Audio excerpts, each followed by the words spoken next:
Good morning, guys. Thanks for being on our show today. Thank you. Thank you for having us. Emilio, you actually fell in love with acting when you went to watch your dad, Martin Sheen, film the movie The Apocalypse. Right. Apocalypse Now was I was on location on that film for quite a while. But I grew up watching my father work, and it was natural for us to just be thrown into a car or on a plane, and we'd just go. I mean, I think my parents believed that in order for the family to stay together, we actually had to physically stay together.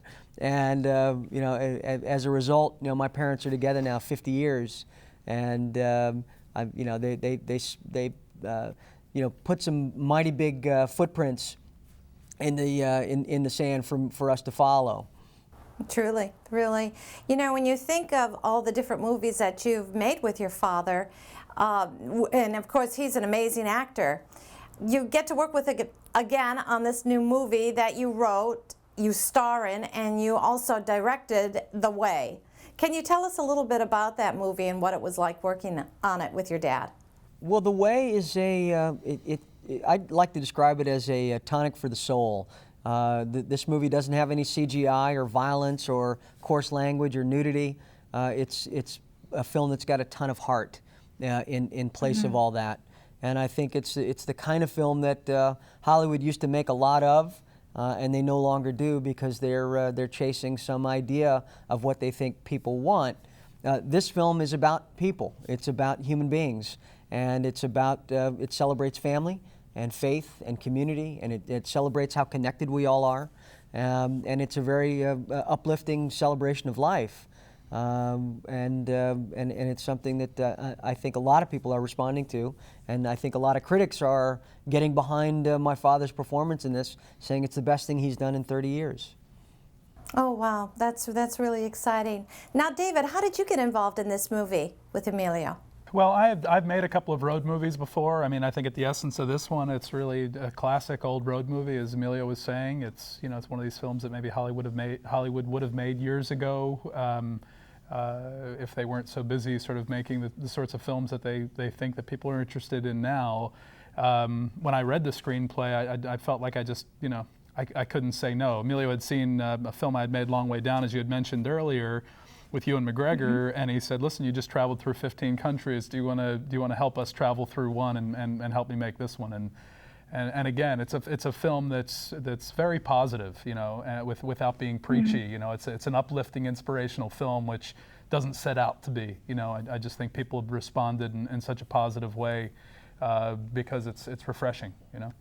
Sure. Now, this film actually starts in France and it ends up in Spain. That must have been quite incredible to film there. Sure. The actual Camino used to start up in Notre Dame in Paris, and it traveled most of the way through France and then over into Spain. The new route now, the route that most of the pilgrims take is in Saint-Jean-Pied-de-Port, which is a small village in the Pyrenees, and it's right on the other side of the Spanish border. So you're about a day into your trek, and you pass into Spain. So most of the Camino takes place in the north of Spain. And it goes through a town that we've all heard of, Pamplona, and Emilio and I hired a purely Spanish crew, 50 people who had been very well traveled and had seen most of the world, but they hadn't seen much of the north of Spain. So it's sort of this hidden treasure, and if hopefully you get out to see the film, you'll understand what we're talking about. Now, what do you want the audience to feel when they get up from watching this film?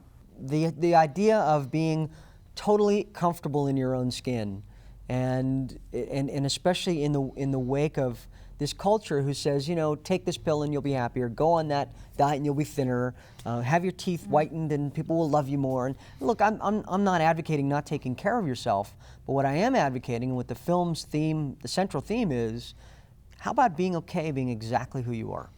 And how about, being and knowing that you're loved, being exactly who you are, rather than chasing all this stuff that ultimately doesn't make you any happier. Right. Well, thanks, guys, so much for sharing with us.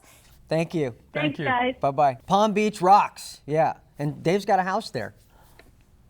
Oh, you do? Well, Yeah. come and do a film here. keeping it simple. We'd love that, David. Thank you. Love to.